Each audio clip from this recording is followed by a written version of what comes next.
There you go. So, like I said, I'm Joel Peckham, and this is our first, both the first reading of the Bone Music Virtual Reading Series and the first reading for Uncollected Press, which we will be doing probably twice a year.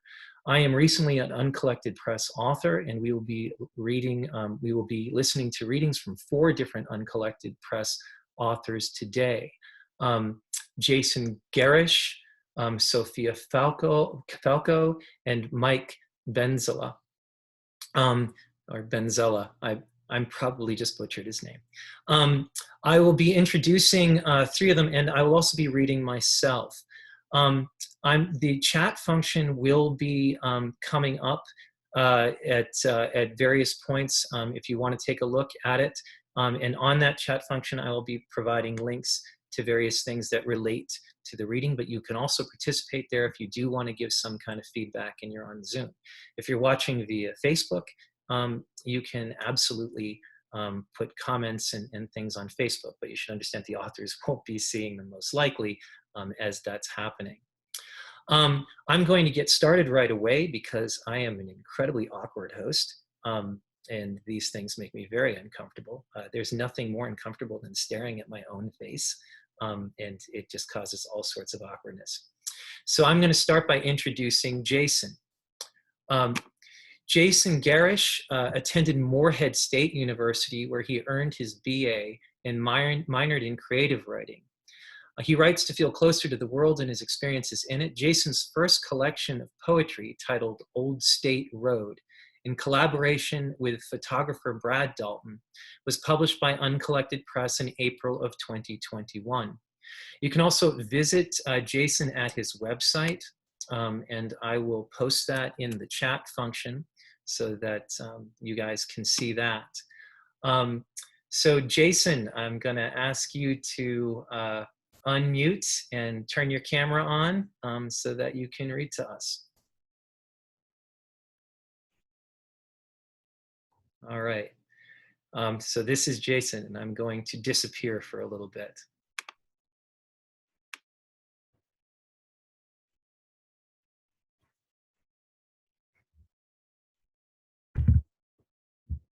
Am I on? You're on, Jason. You can go ahead. All right. This old woman I like. This old woman, this horde of flesh wrapped in a tablecloth, approaches the front desk doggedly, longing to pass on some bit of information that she has readied on the tip of her tongue. Her eyes are arrows, but her arms are like the torn retreads I dodge, abandoned along the edge of the freeway, and her lips are thin and flat behind a spread of rouge. She shoves a wastebasket in my face. The goddamn maid didn't take out my trash or leave me any clean towels. That bitch, I mutter, a little too loudly, because I too have been glossed over. I walk to the back, dump her trash, and get 2 clean towels. If there's anything else, I tell her, just let me know. There ain't, she says, and exiting the lobby, she topples a floor lamp with her cane, and she calls a wet young blonde in a bikini a stupid whore. What's her problem? Asks the wet bikini. She's just old, I say, and her clothes don't fit her. Nearing her room at the end of the hall, unadorned, the old woman succeeds. Fuck you too. This is the book I'm reading from, Old State Road, which I co-author with Brad Dalton, who provided the photographs.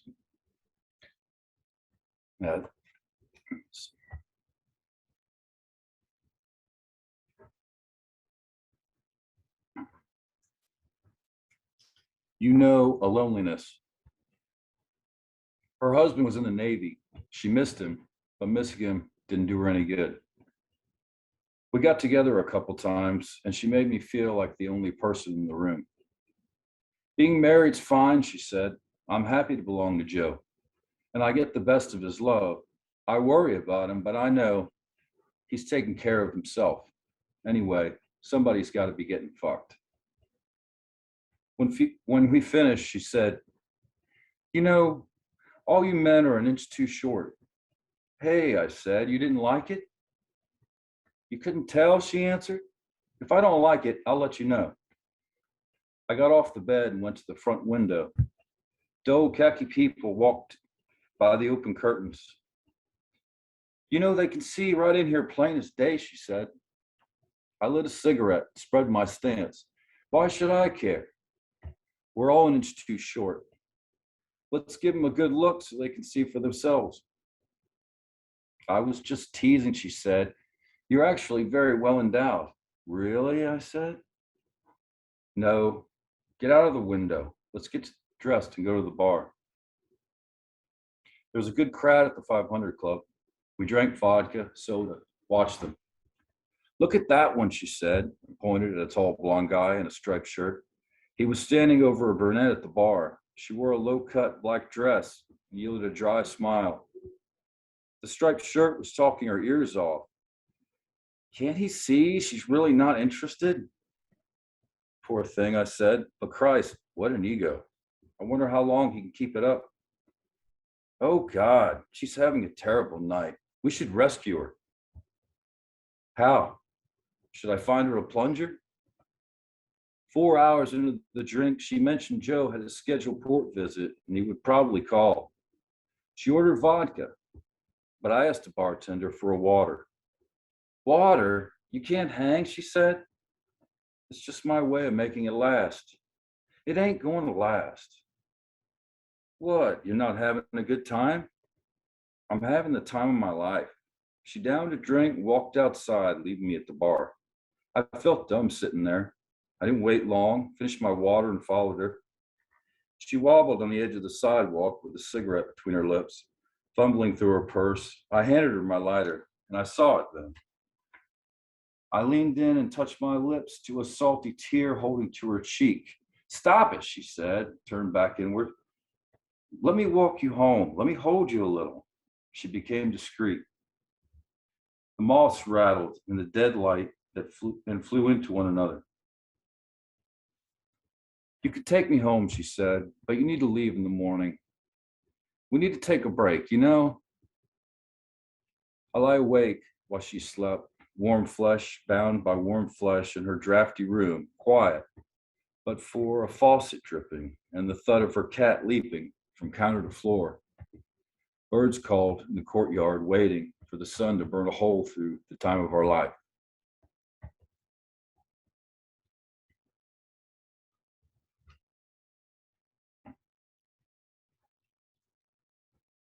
Just a second here. You, your cat, and I. Between 7 and 8 in the evening, a brilliant blue, an aura almost neon, hung briefly like a ghost over Oakland and drew me out of George K's bar. By then, I'd had more than a few drinks in. I'd reminisce how our old love walked down on Broadway through the intersection and west on 41st. We'd be returning home with coffee from a cafe around the corner. I'd hear you singing, and I'd hear our laughter as we went strolling in a dream. A dream within a dream, I'd allow it to lure me on across the street, but always some crack in the sidewalk reminded me I was alone. The last time I walked down 41st Street, I've been able to sleep for days. Midnight and moonless, I hesitated till I saw the streetlight outside your home. It was there your cat found me, and sitting down on the curb, we looked on the other carefully and remembered when I understood my being there was wrong. Though I felt I was only dreaming, I feared your cat might try to follow me.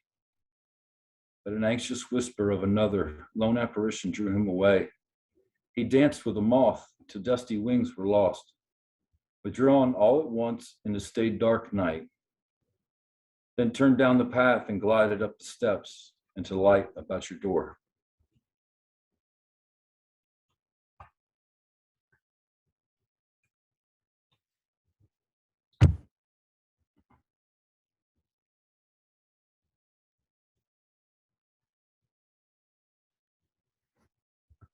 Lemon.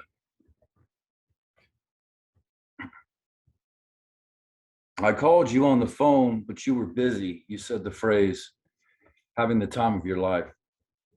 I hung up on you because I am a self-centered, arrogant son of a bitch. a stop sink clogged with lemon peels. I founder and lurk about the foul seafoam carpet. My feet stink. I have no clean socks.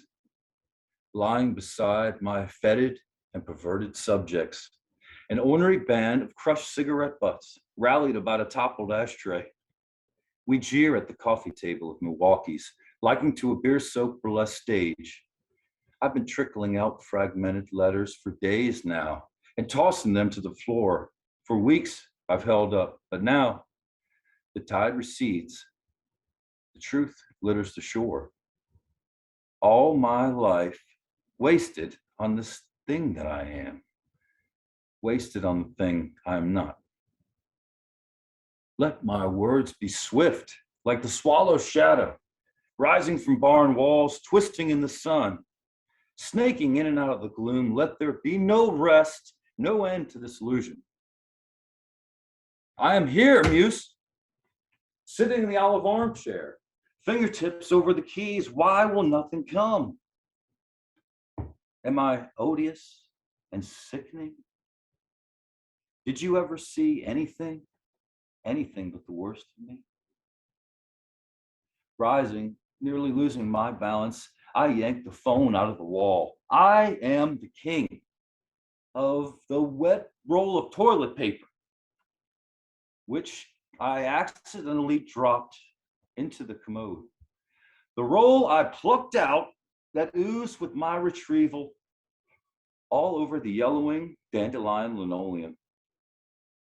I am the king of these impish fellows, these nasty butts and ashes and those lewd whiskey bottles. I am the king of the empty cans, the clogged disposal, the king of murky dishwater and vulgar magazines. I am the king of dirty socks, here and there and behind the sofa, and of the words on the page, scattered about the floor. It is I and these words that will be lost someday, finally.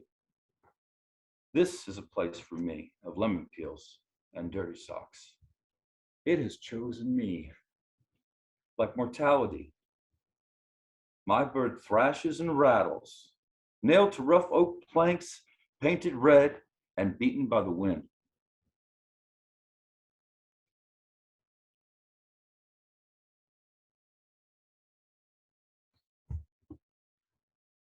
Cello Suite. The spotted fawn was struck by a gold Ford Explorer. It flopped dead in my driveway. The girl in the Ford wore hospital scrubs, cringed after hitting the deer, stopped briefly, and drove off.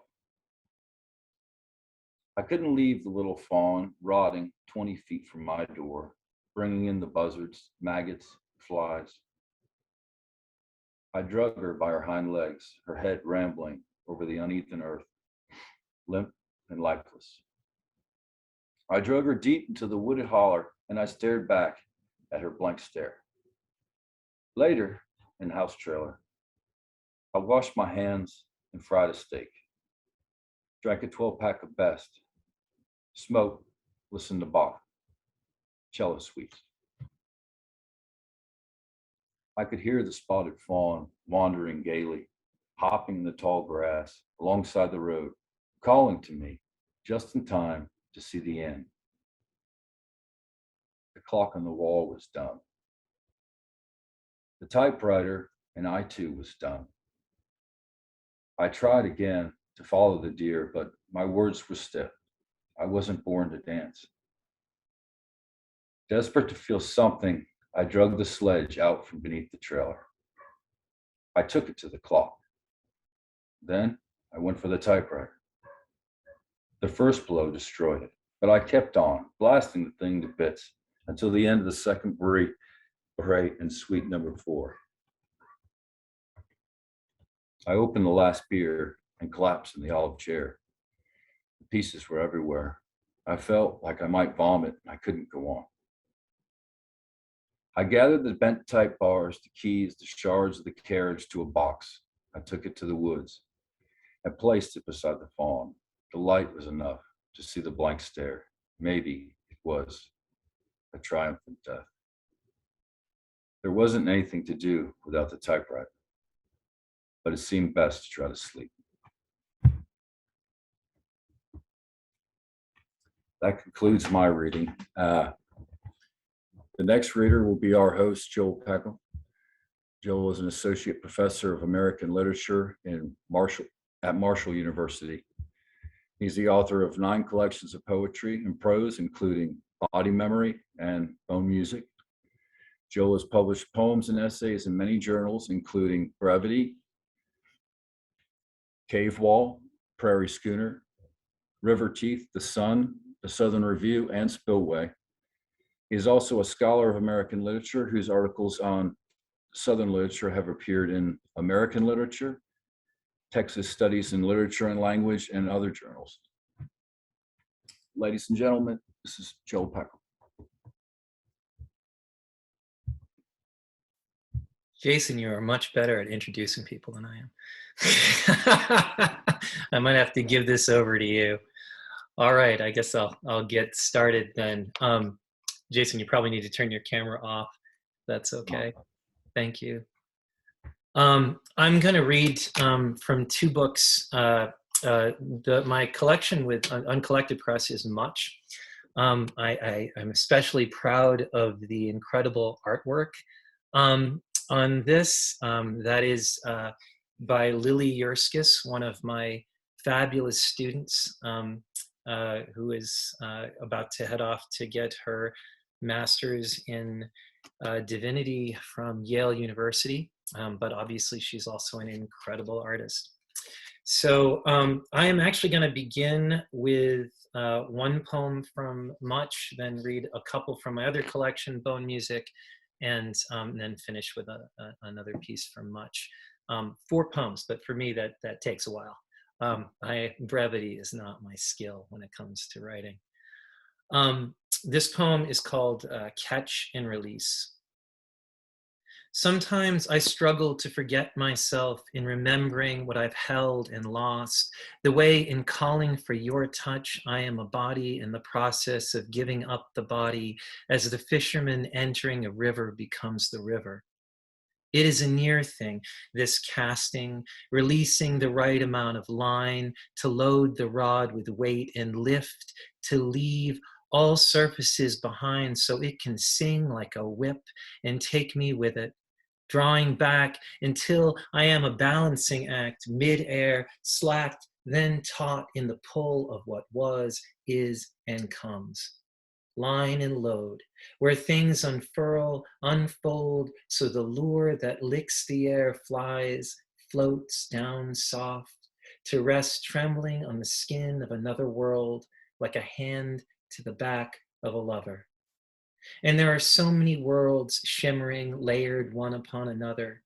It takes an awful kind of gentleness, letting go while holding to the line that links them, links me to the many men I've been, the hands I've held, arms that took me in for a night, a day, a year, 10, too many long and lonely silences, beds I've wrecked and cars, a marriage, flights I've taken over every continent, flights I've missed and meetings too, chances, the job I didn't take at the charter school in Michigan, jobs I took that damn near killed me, paving driveways, cleaning toilets, tree work, brickwork, selling sneakers at the mall, each kiss, some sad, some desperate, some sweet with bourbon, too many bourbons, ordered neat in too many bars. The many songs I've played and sung with too many lead guitarists, too many love poems, and far, far too many elegies.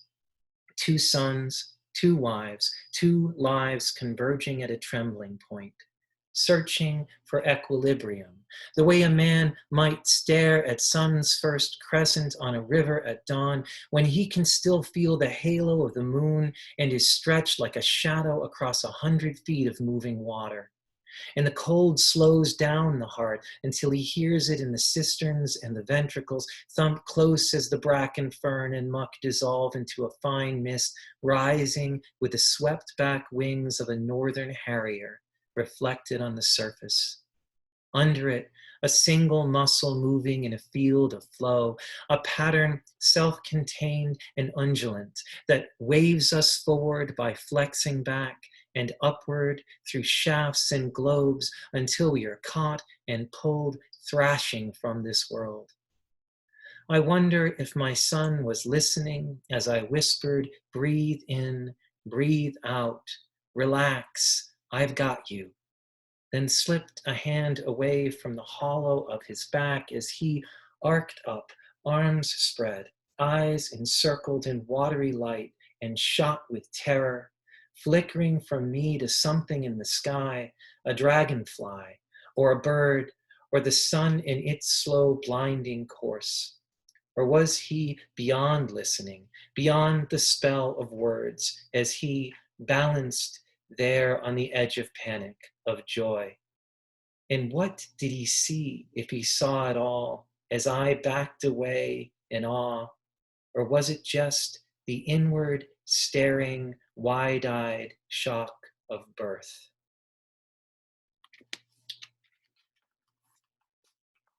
Okay.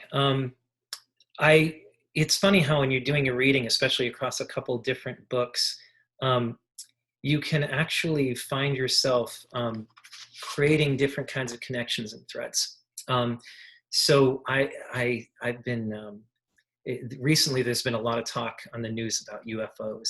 I think just because things are so bad on Earth that people want to just believe there's something else out there. But I don't know, I'm laughing, that's a terrible thing to say. But I actually have a lot of poems that have this sort of obsession with outer space, and a whole sequence of poems which weirdly crosses several different collections, all titled Any Moonwalker Can Tell You.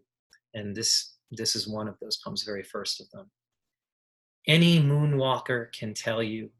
It has a smell, a scent, floating in on solar winds, star sputtering from surfaces of stone, following you back to the module, clinging to suits, to boots and bags, born of meteors and lava flows, sour with spent cartridges and the barrels of guns.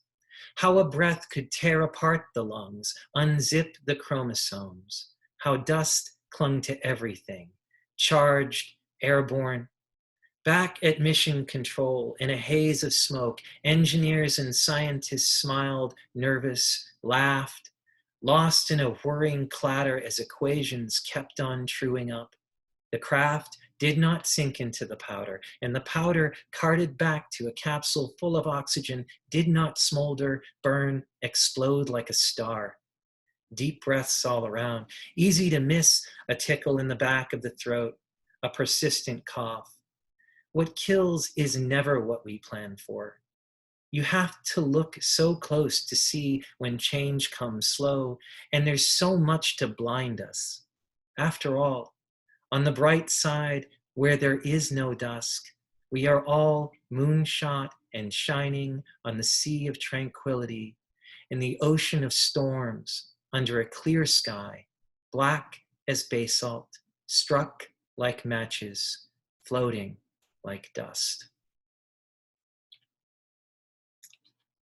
These two poems are both from Bone Music. That's a collection I recently had come out almost simultaneously to Much from Stephen F. Austin State University Press. This one is called Alien Technology, also space obsessed. Also kind of nostalgic, I guess. Alien technology. Sometimes I want to take it all down to the studs. The way a kid on my block once took apart his deadbeat father's motorcycle. He'd been gone almost a month, using a ratchet set and tools found in the garage. Sure, he could put it back together exactly right if he placed each bolt, each nut, frame, and fork in a line on a blanket in the order in which it was unscrewed, and then worked backwards. Reverse engineering, he told us. This is what they do with the saucers they capture. And we watched him grunt and sweat, covering his t-shirt and his jeans with grease, before we left him one by one, pedaling home before the sun had passed below the tree line. Yesterday, I heard an explosion, saw a sunburst flash into the darkness, and then the lights on all the houses in our street went out at once.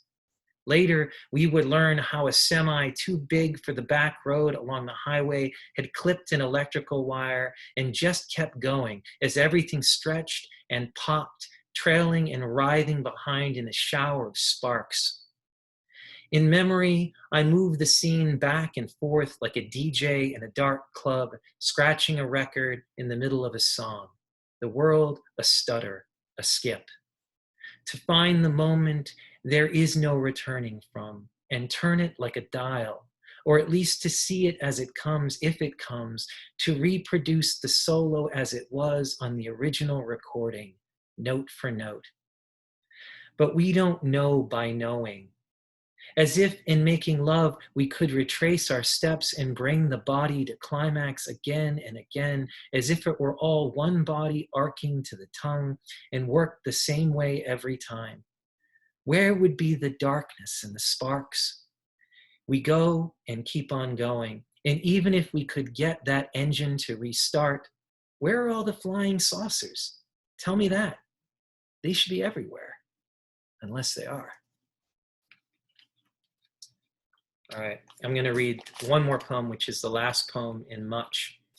My sisters are right now vacationing on Cape Cod with their families.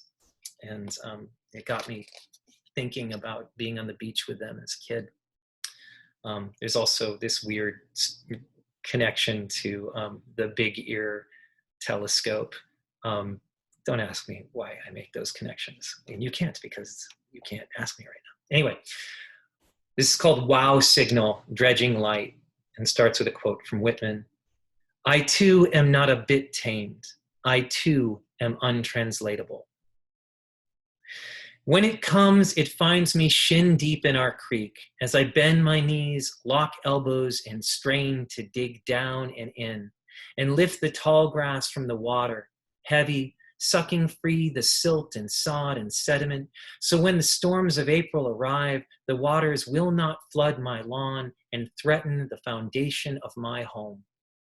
Summer, when everything sings and stings with its need to be uncontained and penetrate the skin. And I am at once the man with the bad hip and clicking shoulder and the teenager working for the landscaping company, his flannel caught on a branch as it dives into the chipper. And I am screaming and spinning out of the shirt, away from the blades. And I am a boy watching in wonder, his mother lift and turn and stretch across a high school stage in white tights and slippers.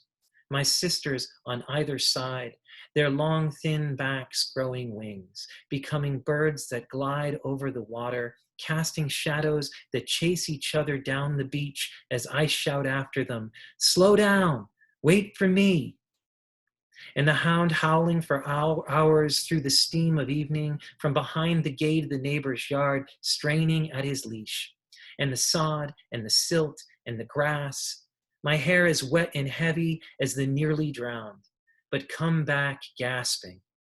Everything insisting I am not confined in these yellow waders or this body or this creek. And the shovel is not a shovel, but a dish glittering with stars, which are the future and the past at once, sending their messages of birth and burial. Ear to the rail, cheekbone to the track, I receive, picking up vibrations that dance across the distances. And through the skull to the tongue, with a tang of pomegranates reddening the lips. Somewhere on the burning sand of an ever-expanding beach, unmodulated waves that might have come from a lighthouse beacon somewhere in the constellation of Sagittarius, strain at full draw, aiming arrows across the heavens, flash and turn, turn and flash. Somewhere in Ohio, the astronomer shot through with wonder stares at a signal he's been waiting for without hope and desperate with need. Works out the coordinates, searching for the source of what he sees. A message undecodable, can say anything, everything. Old gods sing the language of the sumac, reaching for the water pipes beneath the basement, curled around the metal, tightening its grip, or how the starlings wheel in a single wave, a wing. Play the notes in any sequence. I am feathered with your arrows. I am wading in the waters. I am dredging my creek. Come down from the mountains, staggering with light and heat. That's enough of me. I'm already sick of myself. Thank you for listening. Our next reader is Sophia Falco. Sophia Falco is a faithful poet since she finds poetry essential to her understanding of the universe. Her debut full-length poetry collection is titled Farewell Clay Dove from Uncollected Press in 2021. She is the winner of the Mirabai Prize for Poetry, and she was nominated for a Pushcart Prize. Furthermore, Falco graduated magna cum laude along with the highest honors in the literature department at the University of California, Santa Cruz. Nice shout out to your university, Sophia. So Sophia, if you can, I hope you're still there. There you are. Okay, I'm going to, so everybody, welcome Sophia Falco, and I'm going to. All right, thank you for this opportunity. I'm very excited. I have my book, Farewell Clay Dove. This picture was taken near Santa Cruz. I took at the Golden Hour. I have a few new poems to debut. So the first one's titled Birdie Hop. Birdie Hop was my first sentence, and at age 26, I still yearn to fly. I stretch to my fullest wingspan, visualizing while the wind ruffles my black t-shirt like little feathers. My eyes are closed, so I see black. Wearing black and seeing black, suddenly I embody a crow. I cannot go any faster while trying to escape this. I move my wings, but my feet are stuck to the pavements. An endeavor futile, a naive wish, a wish to fly, but that cannot stop me from crying. If I could flap my wings, they'd buckle under the weight of sorrow, buckle under the weight of the world and the weight of the past. Now the present moment is a Picasso painting, a disordered person, maybe couldn't even classify as a person, perhaps a demon. Weird shapes bending reality, but I still can see the humanity. A fractured mosaic of this life and a fractured wing.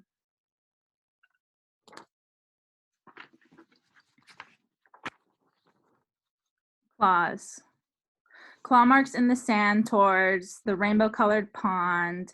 Timidly, the tortoise tries to dip his feet in the orange, but that means he must pass the color red, which he despises. Red, reminiscent of blood, that diagonal scar, a reminder of that twig jutting out from the brambles, cutting the side of his abdomen, though he'd prefer if he was the one with autonomy who did it himself. A twisted move it would have been, like the ivy suffocating the dandelion flower. Yellow like the sun, now fading to gray, soon to turn to dust, like the dust that covered up his claw marks.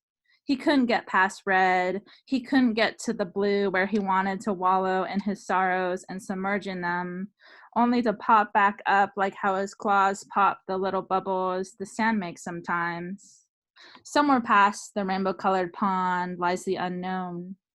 Over the rainbow, not clear-cut, he already feels lost in his mind, his brain unlike mush, his brain unlike mud. However, like his brain caught fire, and how to extinguish those flames is unknown, even when water engulfs his body. Mind, body, separate, there is no twine to stitch them back together. Togetherness is as lost as that fractured leaf that drifted out of sight, that drifted past his naked eye into a land far, far away. He is here, but the time is not now. It's something else. Elsewhere he is, not on this island. In a pond, surrounded by land, then surrounded by more water, and it's starting to rain. The concept of an umbrella is inept, yet the last traveler to this island left one behind. This became his shelter, but soon the wind swept it away and turned it inside out, unlike how he wears his heart on his sleeve.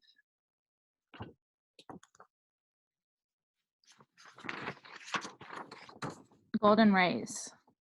The man on the moon shoots the sun. Some golden rays fizzle out. The darkening sky does not deter me from walking my tiger in circles on the cracked wooden floor in my yellow bricked apartment. Red leash bedazzled with rhinestones. I sigh, creating a void. Orange and black stripes disappear, remaining rhinestones. I pick up each sparkling jewel and arrange them in a star.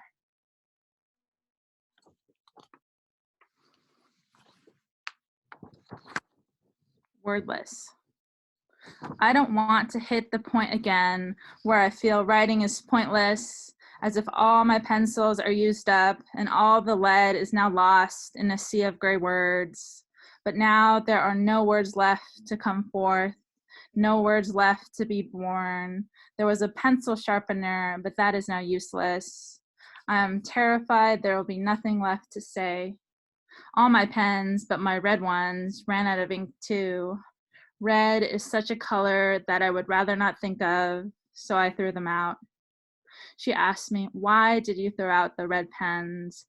But I shrugged my shoulders and did not reply. I would never want to admit to her my depression. It's the beginning of the new year and I am pencilless and penless. I could write a letter in the sand with a piece of driftwood, but the sea would swallow up those letters like a raging tiger against its prey. A woman at my poetry reading asked me, "Are you a painter?" Because of my images I created with my words. I paint with words, but where are my pencils and pens when I need them the most? I could buy some, but I don't feel like it. If only she knew this depression, so she would buy them for me as a gift, a free fall into a wordless abyss, because then I don't even value my voice. My voice yearns to be heard. I now avoid fortune cookies because the words haunt me and remind me of my losses, that my words have disappeared into a void.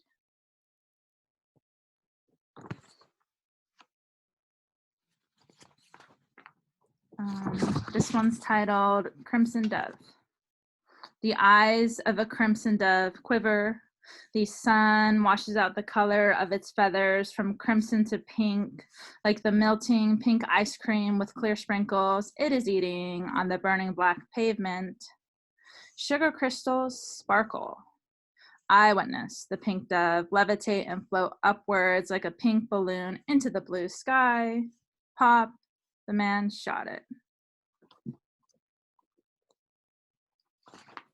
This one is Besides Raging Tiger, You Can't Just Go Asking for Mercy, after my favorite poet, Keveth Akbar.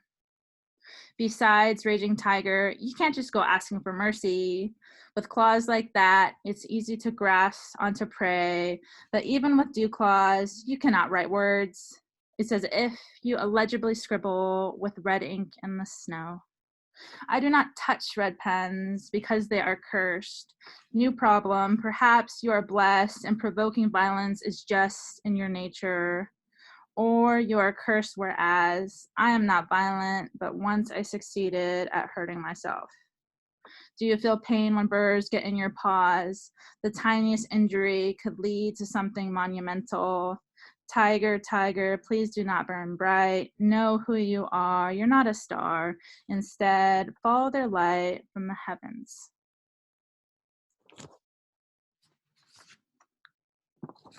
Infinitesimal stars. I shrink stars small enough to fit in my faded brown treasure chest in my closet. Equipped with my butterfly net, I capture them as they fall from the heavens. I quickly lock them up and they dance against the wooden walls. The frame becomes illuminated, and as I rejoice, I lose the key.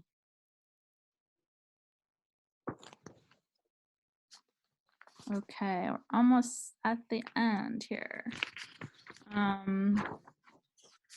Yeah, just One is titled My Being One. It wasn't a straw that broke me, a tiny straw that the wind could blow as if blowing a goodnight kiss. Fragile. You can only be strong for so long. Long. It's been too long of compressed suffering. 2. Fists clenched while trying to fall asleep. Anger bellows within my being, beckoning me. I'm stuck in bed and I'm stuck in the room, thus trapped as trains pass by, startling me at midnight. Yet my eyes are wide open as if the sunlight is pouring in through the blinds. 3. Unlike soap bubbles that easily pop, I tried to keep it together and tried, then cried. 4. Maybe the silent treatment is best. Silence. The silence does not drift like the cinnamon scent from her apple pie. No, it reeks of vomit. 5. Silence heavy as stone. I can't skip that stone because it's just too heavy. Subsequently, I threw that stone at a tree and it bled sap. I then scratched myself and my back bled. What's worse, the tree's suffering or mine? This is a micro poem, imagining 42 tiny scuba divers. Bubble rings like misplaced angel halos arise within my teardrop from tiny scuba divers the size of pinpricks, swimming about aimlessly with salt coating their masks and high on painkillers. This one's the penultimate. Rocket ship. I condensed the power of the ocean into one single droplet of water.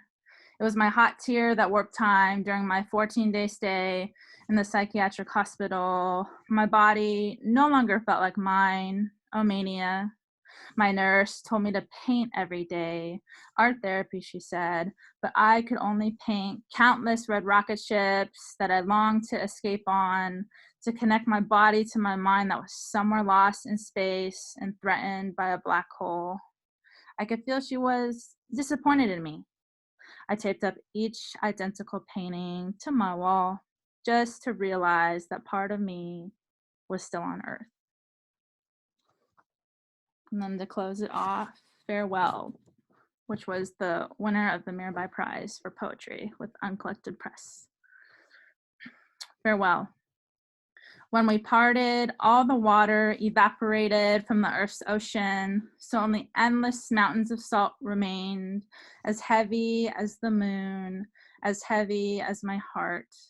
On a pilgrimage in your honor to discover the tallest mountain, I traversed through treacherous terrain, while the sear sun against the white hurt my eyes, and with every heavy footstep, my black boots crunched the salt, where the sound ricocheted from mountaintop to mountaintop.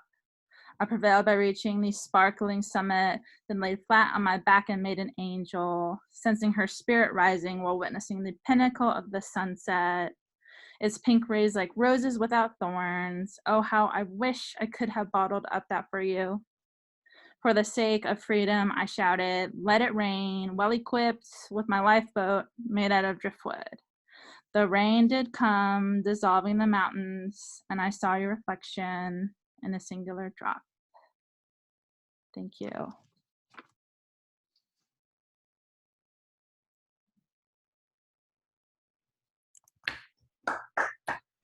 Thank you, Sophia.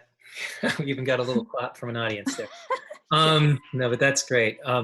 So you can go ahead and turn your camera and off again. That was wonderful. Our next reader is Mike Bendzela. I hope I got that right.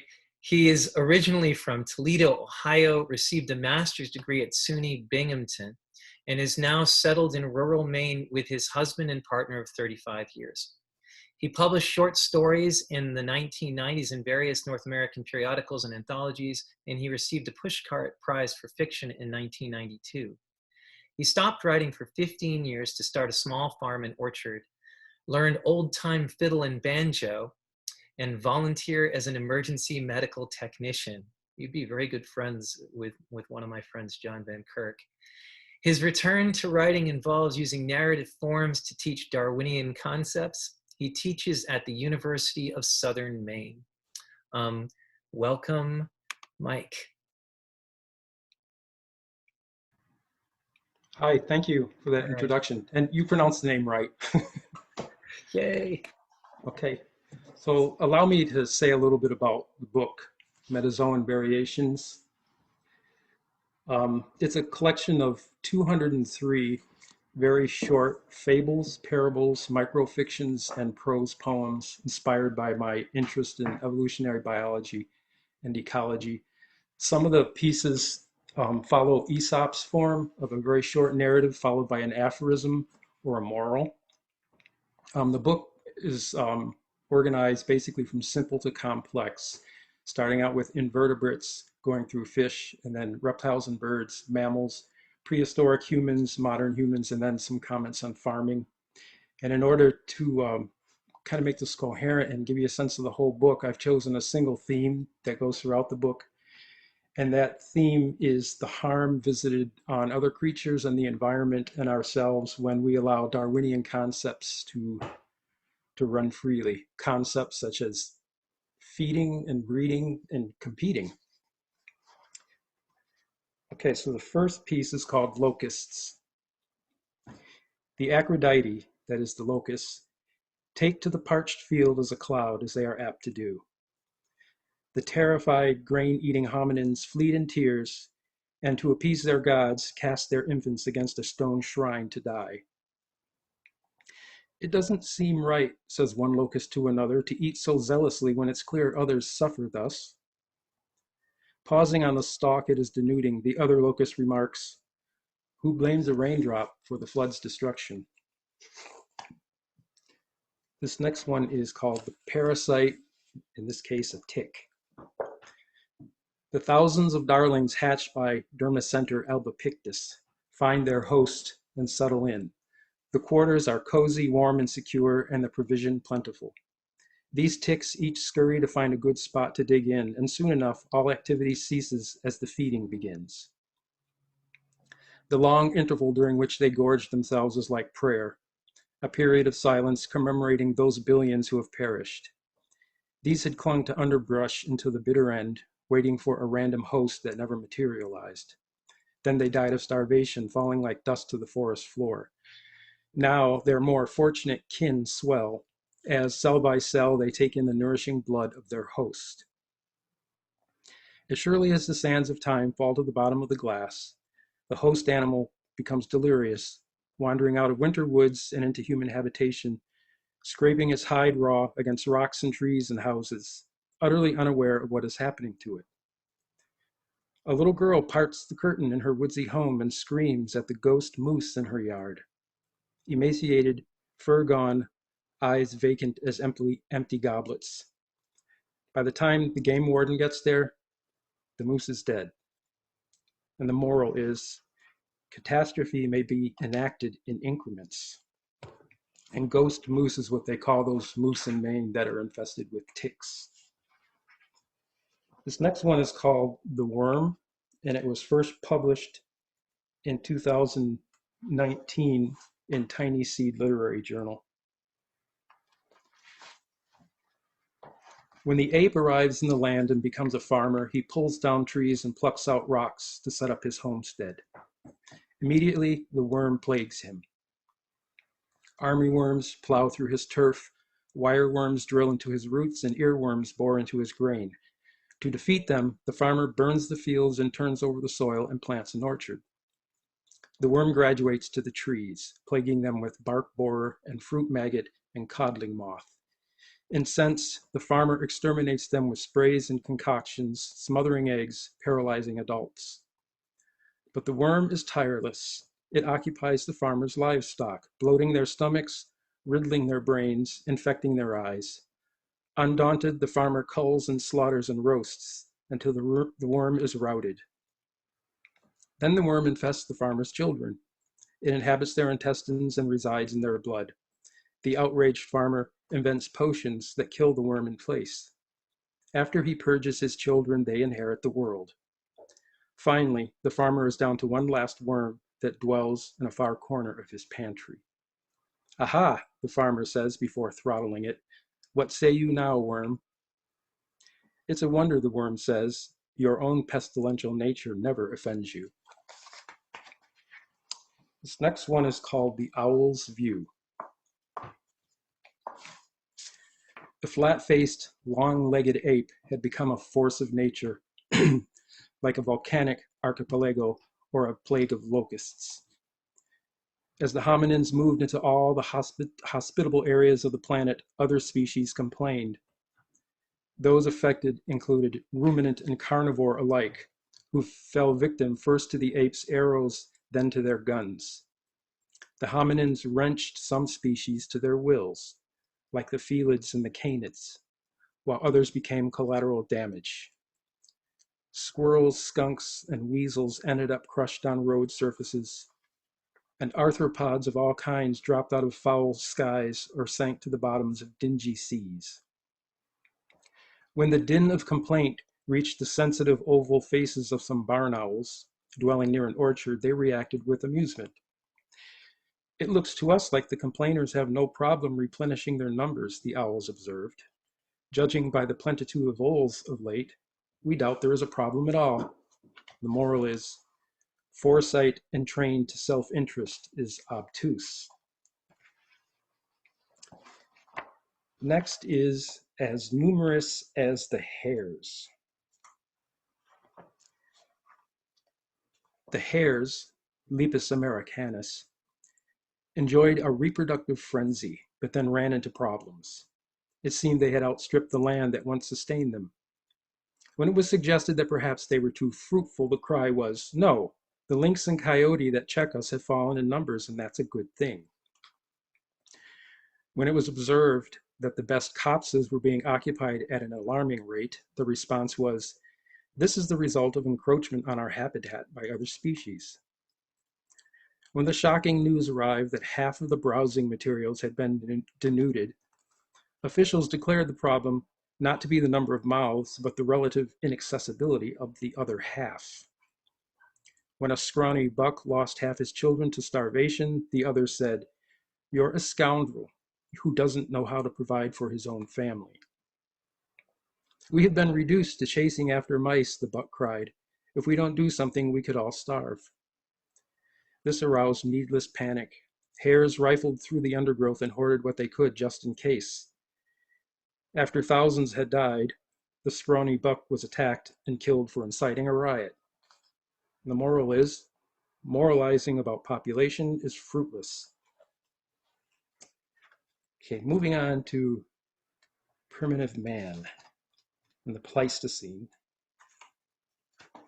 This next one is called mammoth hunters.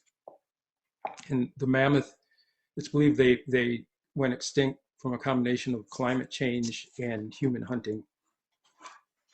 When the ice relented prematurely and the cold rains had cleansed the fields of snow, the woolly mammuthus found it could graze much earlier than usual in areas it had never been able to graze in before.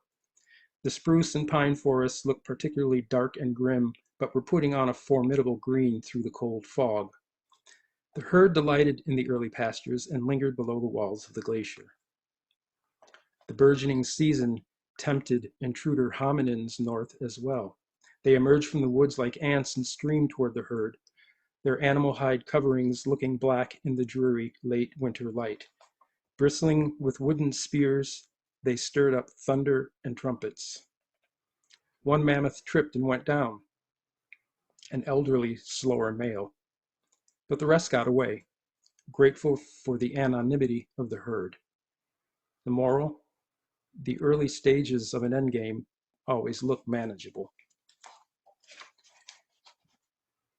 Rhinoceros Run, same story, probably went extinct partially due to human hunting.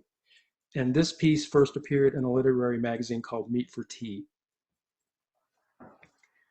With firebrands and enough hands, the tribe could compel a herd of woolly rhinoceroses to do what they wanted. The elder brother in charge knew the trick was allowing the animals to run free, to let them believe they were making a clean escape. It was a simple, if wasteful, strategy. The younger brother, though, was a dreamer. We should hunt the rhinoceros as we do the fish, he said, selectively, with a pointed barb, a harpoon. His brother laughed. A rhinoceros would break your harpoon like a fiber. Not if we made it out of the rhinoceros's horn.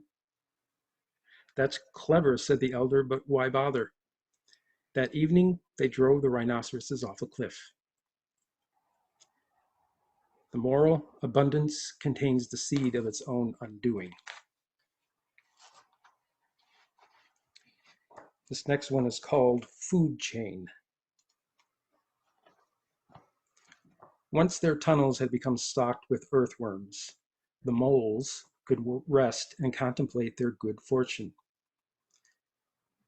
The world is obviously designed with our interests in mind, the moles said, as this stock of worms testifies. Their contentment was disrupted when black rat snakes discovered the moles' tunnels. The snakes feasted on the moles, multiplied, and spread to other tunnels. Thus, the moles' quaint view of the world was extinguished. The world is here for our taking, the snakes concluded. We've been blessed with this cornucopia. As the snakes increased, they caught the eye of red-tailed hawks perched high in the trees. The snakes began to suffer from raptor attacks, even as the moles went into decline from their feeding.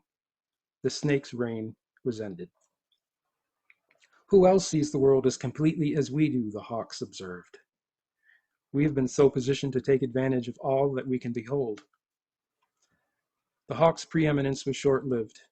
Hominins and their arrows made sure of that. And the moral is, conceit is a natural state of mind. Okay, a couple of tales about farming. This first one is called The Evening Out, as when things even out. The fretful farmer's new neighbor was having a hard time of it.